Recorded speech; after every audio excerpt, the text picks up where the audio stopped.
إلا إياه وبالوالدين إحسانا إما يبلغن عندك الكبر أحدهما أو كلاهما فلا تقل لهما أف ولا تنهرهما وقل لهما قولا كريما واخفض لهما جناح الذل من الرحمة وقل رب ارحمهما كما ربياني صغيرا ربكم أعلم بما في نفوسكم إن تكونوا صالحين فإنه كان للأوابين غفورا وآت ذا القربى حقه والمسكين وابن السبيل ولا تبذر تبذيرا إن المبذرين كانوا إخوان الشياطين وكان الشيطان لربه كفورا صدق الله العظيم.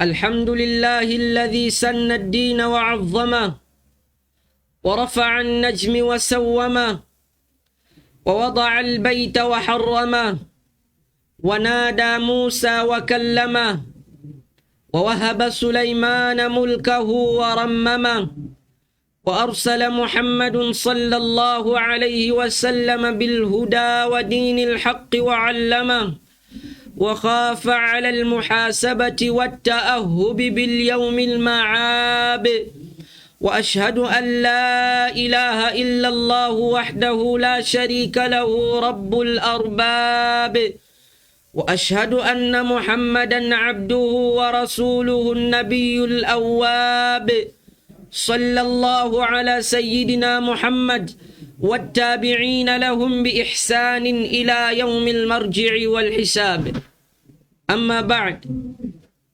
أمتنا مجفوغا واجتوى الله سبحانه وتعالى وينني بوينزا كبولي تتوند چنا ويوجتوى الله سبحانه وتعالى وانغالي الزابان تمنبيرا ينجب وانغالي الدم ننسل كنوكسالي لوجتوى النبي محمد صلى الله عليه وسلم oye yatujjirana ekitangala n'obulungamu n'amazima nga yeddiini busiraamu mwana wattu nga teyafaayo ku mbeera gye yayisibwamu okubanga atutuusaako eddiini y'obusiraamu wabula n'agumiikiriza okubanga agitutuusaako tusaba ow'ekitiibwa allahu subhanahu wa ta'ala abeere nga muwamu ebirungi gy'ali baddu ba allah b'ebitiibwa abandaba era abampuliriza olunaku olwaleero tugenda kulaba ku nsonga ezimu ow'ekitiibwa nabbi muhammadin sallallahu alayhi wasallama ze yayogerako ng'akaseera ak'okufa tekannabeera nga kamutuukako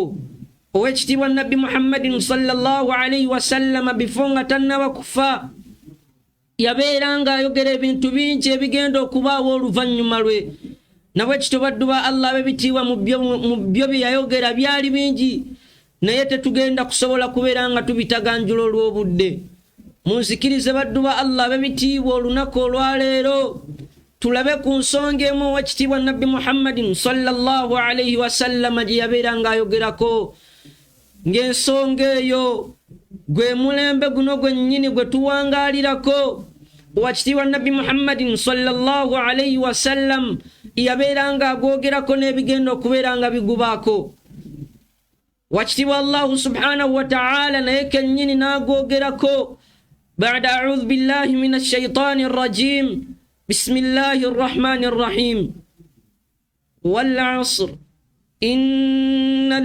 الإنسان لفي خسر إلا الذين آمنوا وعملوا الصالحات وتواصوا بالحق وتواصوا بالصبر واجتبى الله سبحانه وتعالى ليرم لنبنا قمنت والعصر owekitiibwa allahu subhanahu wa ta'ala era n'agamba nti mazima ndayidde omulembe. Allah alayira omulembe n'omulembe gwe yali alayira yali ategeeza guno omulembe gwe tuwangaaliramu obudde buno. Allah agamba nti ndayidde omulembe. Innal insana lafi khusr, mazima omwana Adamu agenda kubeera mu kufaafaaganyizibwa kw'amaanyi nnyo. Yani omwana Adamu agenda kubeera mu loosi y'amaanyi nnyo. Illa alladhina amanu wa amilu salihat, abantu abatagenda kubeera mu loosi ey'amaanyi oba abantu abatagenda kuwangaalira mu loosi abo abanakkiriza ow'ekitiibwa Allahu subhanahu wa ta'ala. Wa amilu salihat, ne babeera nga balongoosa emirimu gyabwe, yani ne bakola emirimu emirungi. Watawasaw bilhaqqi, abaana Adamu abo ne bawangaalira ku mazima. Watawasaw bisabr, abaana Adamu abo ne babeera nga bawangaalira ku bugumiikiriza. Wakitiibwa Allahu subhanahu wa ta'ala ategeeza nti omulembe gwe tuliko omwana Adamu agenda kuwangaalira mu loosi y'amaanyi nnyo. Baddu ba Allah b'ebitiibwa abanda beera abampuliriza, obudde buno bwe tuwangaaliramu abaddu abasinga bawangaalira mu loosi z'amaanyi nnyo, n'osanga nga kyatadde mu bizinesi ye mwana wattu si kyajjeemu. Lwaki owekitiibwa Allahu subhanahu wa ta'ala yagamba nti abantu bagenda wangaalira mu loosi? Olw'ensonga nti abaana Adamu beerabidde owekitiibwa Allahu subhanahu wa ta'ala. Ne Allah agamba nti ku mulembe ogwo okuggyako omuntu atawangaalire mu loosi agenda kubeera ye mwana Adamu agenda okuwangaala nga yakkiriza owekitiibwa Allahu subhanahu wa ta'ala, n'alongoosa n'emirimu gye n'akola emirimu emirungi. Watawasaw bilhaqqi, omwana Adamu oyo n'awangaalira ku mazima ng'obulamu bwe buwangaalidde ku mazima meerere. Watawasaw bisabri, ng'obulamu bw'oyo omwana Adamu ebbanga lyamala nga Allah mugezesezza, obanga ali mu mbeera yonna oba mbi oba nnungi, ebbanga obudde bwabuwangaalira mu kugumiikiriza. Nabwekityo baddu ba Allah b'ebitiibwa, singa tuneekwata ku nsonga ezo owekitiibwa Allahu subhanahu wa ta'ala ziyabeera ng'ayogera, okubeera nga tulongoosa emirimu gyaffe n'okumukkiriza n'okuwangaalira ku mazima n'okuwangaalira ku bugumiikiriza, oba oliawo omwana Adamu teyandiwangaalidde mu loosi. Hadithi eva ku sahaba itiwa Ibn Abbas, Allah musaasira, atugamba tewekitiibwa Nabbi Muhammadin sallallahu alayhi wa sallam yagamba, idha jaa akhiru zamani, mwana watto omulembe ogw'enkomerero bwe guliba gutuuse, oba akadde kaago bwe kaliba katuuse, yani nga abaana Adamu bali mu mulembe ogusembayo, nga gwe mulembe gwe tuliko obudde buno abasinga gwe bayita .com. Wakitiibwa Nabbi Muhammadin sallallahu alayhi wa sallam yagamba nti omulembe ogwo we guliba gutuuse, yarfa'u Allahu arba'atu asya'i fil ardi, owekitiibwa Allahu subhanahu wa ta'ala ajja kusitula ebintu bina mu nsi ye. Ebintu bina bijja kubeera nga biva mu nsi y'owekitiibwa Allahu subhanahu wa ta'ala. Mwana wattu nga tebikyalimu, nga kizibu nnyo okubeera ng'obisisinkana nga biri mu bantu ebintu ebyo ebina. Wakitiibwa Nabbi Muhammadin sallallahu alayhi wa sallam n'agamba ekisooka, yarfa'u Allahu albarakatu fi dunya, owekitiibwa Allahu subhanahu wa ta'ala ajja kubeera nga ajja emikisa mu nsi ye. Baddu ba Allah b'ebitiibwa abanda beera abampuliriza, omwana Adamu tasobola kuwangaala mu nsi muno ng'ali mirembe okuggyako ng'alina emikisa mu buli nsonga zonna zawangaaliramu. Omwana Adamu alina okubeera n'emikisa mu buli mbeera yonna Allah gy'amutaddemu. Omwana Adamu alina okubeera n'emikisa mu baana be, mu maali ye, mu bakyala be, ne mu mirimu gye gyonna. Newekitiibwa Nabbi Muhammadin sallallahu alayhi wa sallam atugamba nti omulembe ogw'enkomerero guliba gutuuse olw'obwonoonefu bw'abaana Adamu bwe baliba nga bayolesezza mu maaso g'owekitiibwa Allahu subhanahu wa ta'ala. Allah ajja kubeera nga ajja ebintu bina mu nsi ye, ng'ekintu ekisooka, yarfa'u Allahu albarakatu fi dunya, owekitiibwa Allah ajja kubeera nga ajja emikisa mu nsi ye. Ekyokubiri, yarfa'u Allahu arrahmatu fi qulubi nnas, owekitiibwa Allahu subhanahu wa ta'ala ajja kubeera nga ajja ekisa n'okusaasira mu mitima gy'abantu. Wallahi abampuliriza abaana Adamu abasinga tebakyalina tebakyayina kisana kusaasira mu mitima gyabwe. Nosanga omwanadamu ng'awulira ennugu ku lw'emmotoka omuntu gy'alina, ku lw'akagaali k'alina, ku lw'essente entono z'alina, ku lw'abaana b'alina, ku lw'ezzadde ly'alina, ng'omwanadamu awulira kimwisa bubi. Wekitiibwa Allahu subhanahu wa ta'ala yagamba nti ajja kubeera nga ajja okusaasira n'ekissa mu mitima gy'abaanadamu. Abaanadamu abasinga tebakyalina bisana kusaasira mu mitima gyabwe. Emitima gyabwe gyakakanyala, ebbanga ly'amala ng'alaba omuntu ng'ali bulungi, okubeera nga musinga ekyo kibeera kimunakuwaza, kimusuza teyeebase, abeera pulaani ng'amusaanyizaawo atya, amuyiya atya, amuswazizza atya okubeera ng'amujja mu bitiibwa n'okweyagala byalimu. Yani abaanadamu tebakyalina kisana kusaasira mu mitima gyabwe. Wakitiibwa Nabbi Muhammadin sallallahu alaihi wasallam n'agamba yarfa'u Allahu al-'adlu fil hukami. Wekitiibwa Allah ajja kubeera nga ajja okusaasira, ajja kubeera nga ajja obwenkanya mu balamuzi. Baddu ba Allah b'ebitiibwa abampuliriza, abaanadamu abasinga tuleke kubeera nga tukitwalira ku balamuzi abalamula abantu mu kkooti, wabula omwanadamu buli mbeera yonna gy'awangaalira mu mulamuzi. Ebbanga ly'omala nti olina abantu b'okulembera, yani nga gwe abavunaanyizibwako, gwe abalinako obuvunaanyizibwa, olina n'obuvunaanyizibwa bw'okubeera ng'olamula wakati waabwe. Abaanadamu abasinga tebakyalina bwenkanya kubeera nga balamula wakati w'abantu be balinako obuvunaanyizibwa bw'okubeera nga babalamula mu mutuufu bw'okubeera nga babalamula. Abaanadamu abasinga bagitutte nga nsonga yabyafuna, ensonga y'okubeera nga ayenkanya omuntu.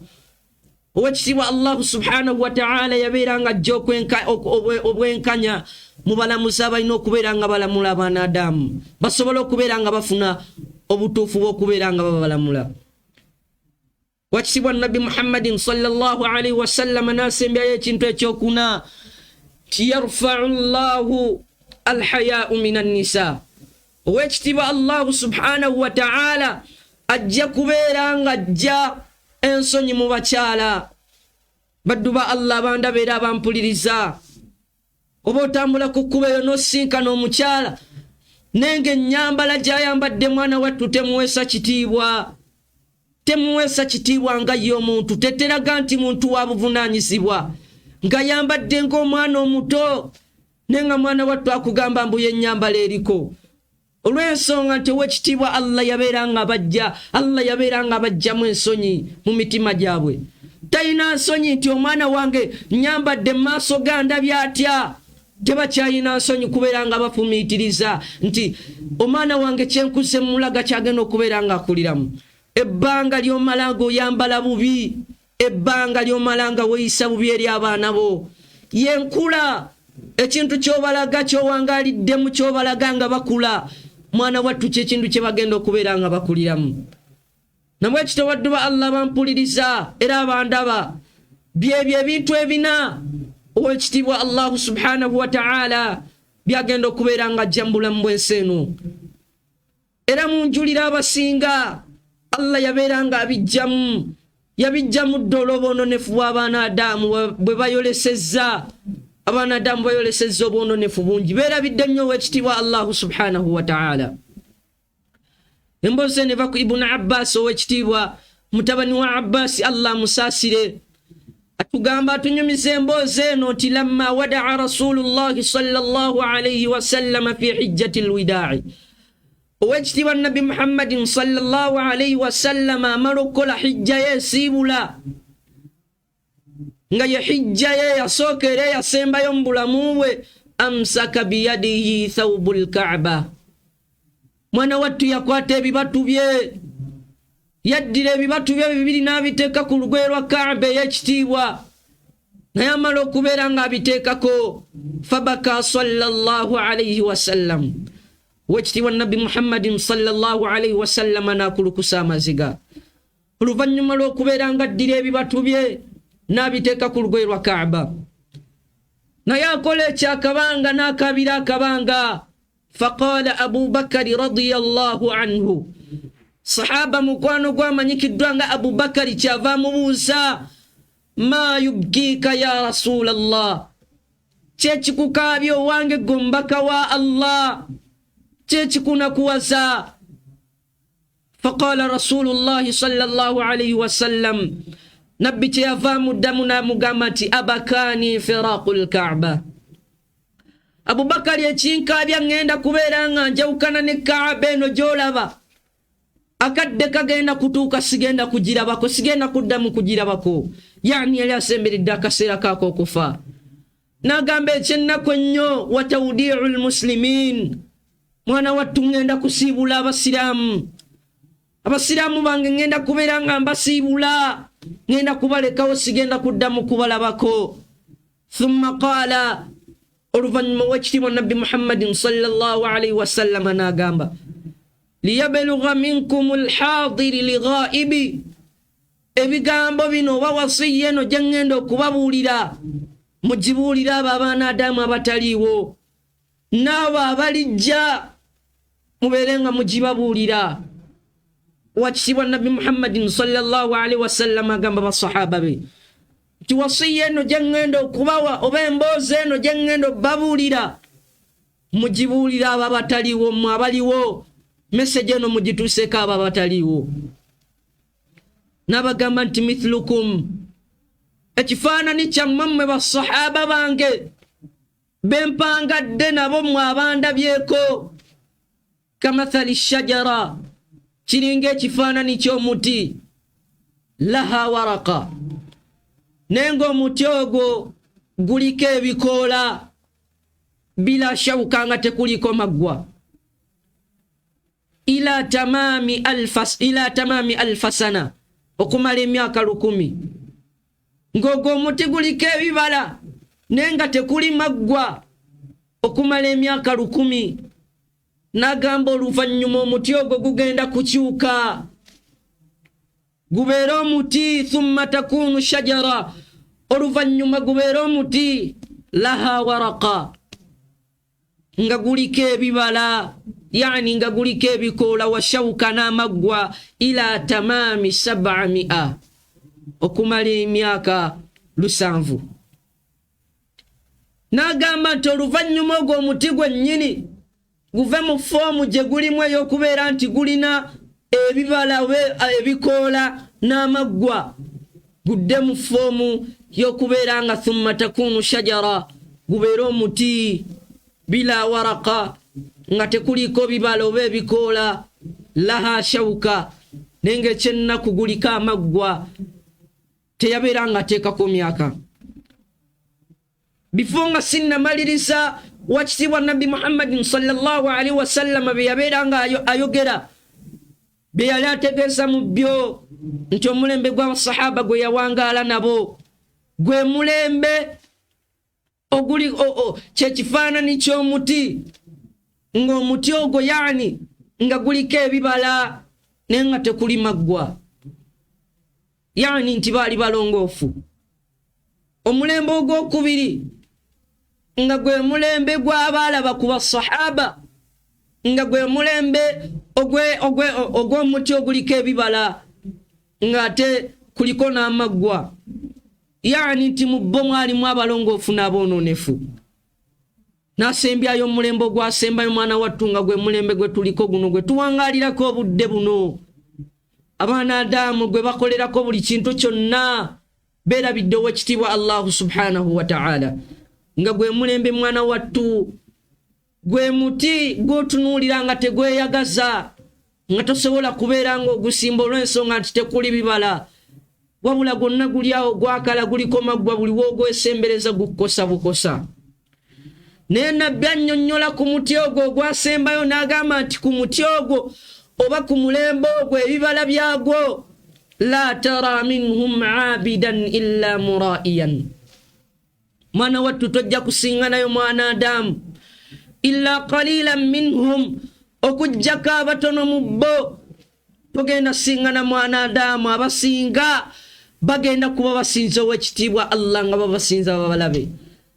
Baddu ba Allah bampuliriza, abaddu abasinga basinza ow'ekitiibwa Allah olw'ennyambala gye bambadde, olw'ebyenfuna Allah byabawadde olw'ezzadde ne beerabira okubeera nga basinza Allah mu mitima gyabwe wabula nga babasinza bandabye batya nga sisadde bandabye batya nga siwaddeeyo zaka banalaba ekkanzu yange enyirira abanadamu abasinga y'embeera gye bawangaaliramu wabula ne beerabira nti ow'ekitiibwa Allahu subhanahu wa ta'ala ye yeetaaga kubeera ng'omusinza si kubeera ng'olaga babali nti omusinza kuba si be bagenda okubeera nga bakusasula wabula ow'ekitiibwa Allah yagenda okubeera nga akusasula n'agamba nti wala aliman illa wahuwa raghibu fil maali mwana wattu togenda siŋŋana baanadamu okugyako abatono mu bo nga bali ku da'wa bakoowola mu maaso g'ow'ekitiibwa Allah okuggyako ng'abasinga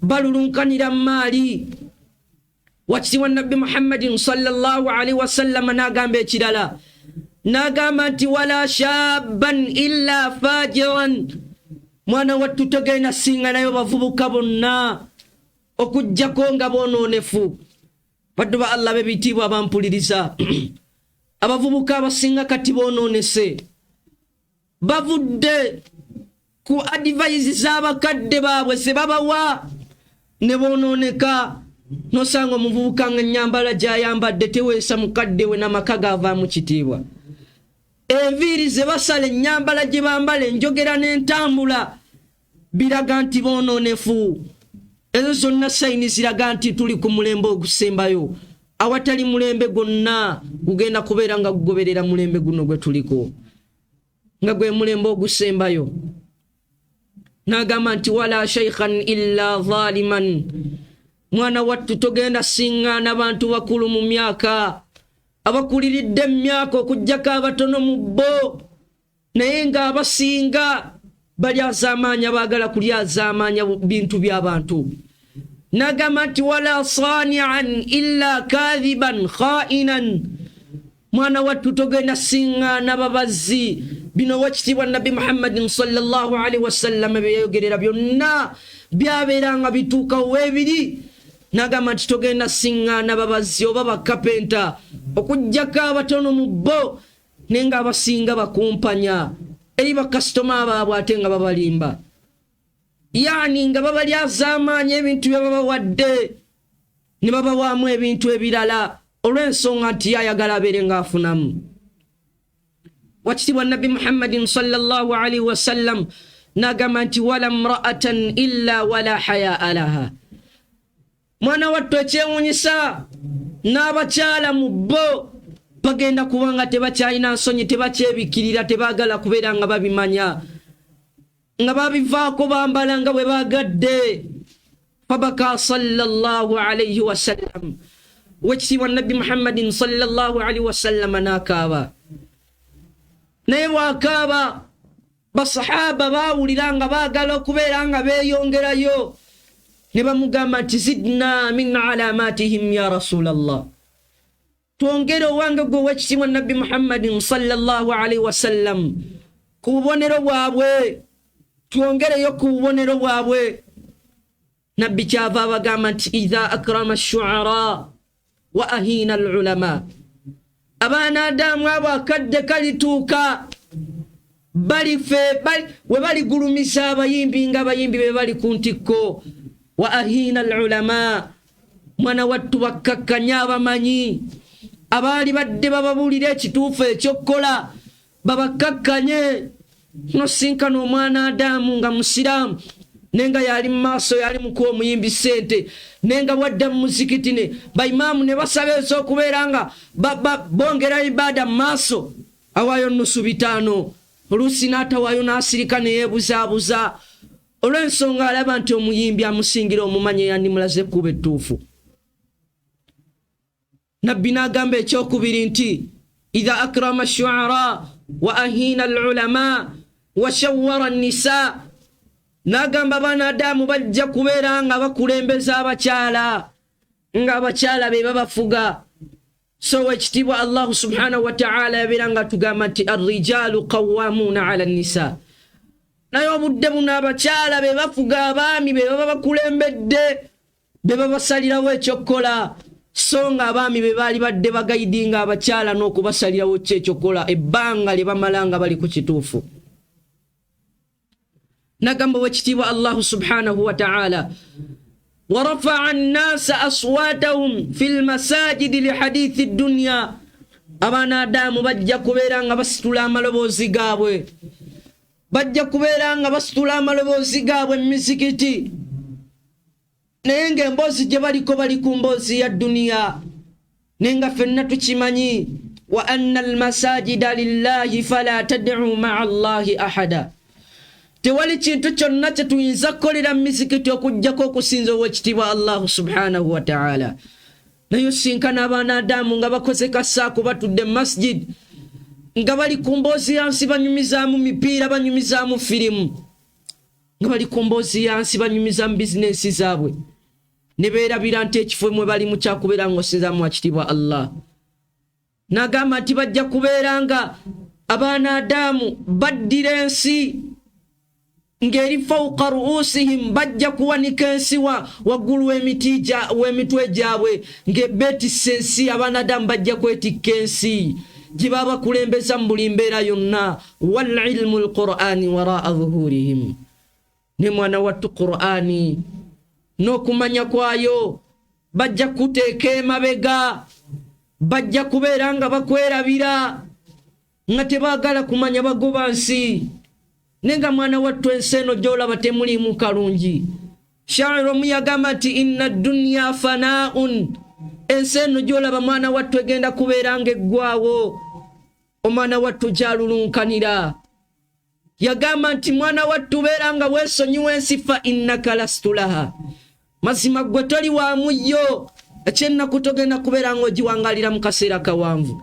Inna dunya fanaun, ensi eno gy'olaba yakuggwaawo. wa talibuha fanaun, n'ebigirimu byonna byakuggwaawo. fa innaha gharrara, ensi eno gy'olaba kigayaazo. wa anta maghrur, ate nawe oli mugayaavu. Allah yabeera nga atonda omwana Adamu nga mugayaavu n'amuteeka ku nsi nga kigayaazo, yani asobola okubeera nga afumiitiriza. abaana Adamu bakulembeza ensi ne beerabira nti waliyo Qur'ani, tebagala kubeera nga bamanya Qur'ani. wakitiibwa Nabbi Muhammadin sallallahu alaihi wasallam abagamba nti abaana Adamu bajja kukulembeza ensi, Qur'ani ne ilmu babeere nga babiteeka emabega waabwe. N'abagamba nti wala yarhamu ghaniyuhum faqiruhum, abaana Adamu abagagga Allah bawadde ku ssente bajja kubeera nga tebayamba Allah baatawadde.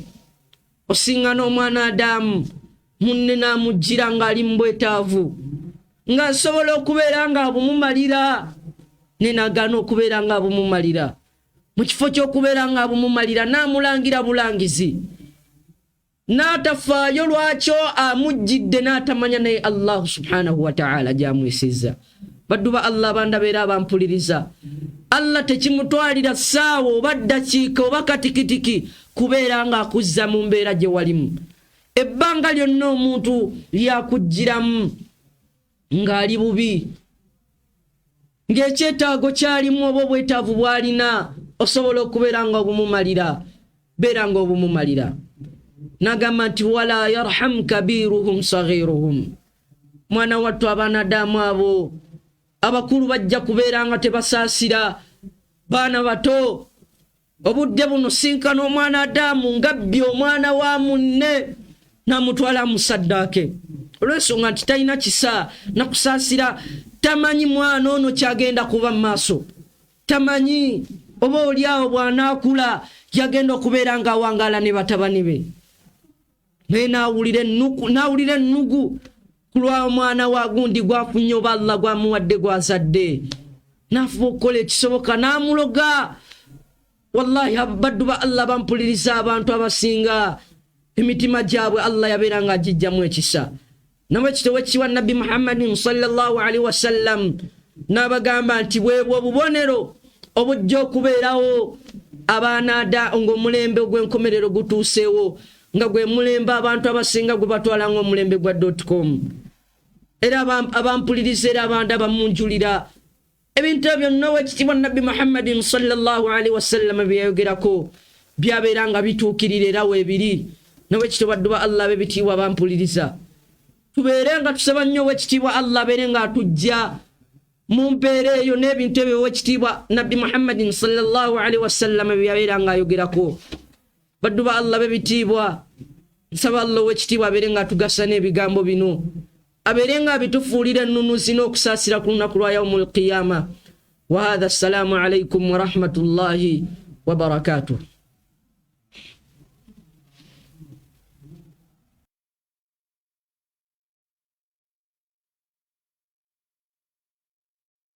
الرحمن الرحيم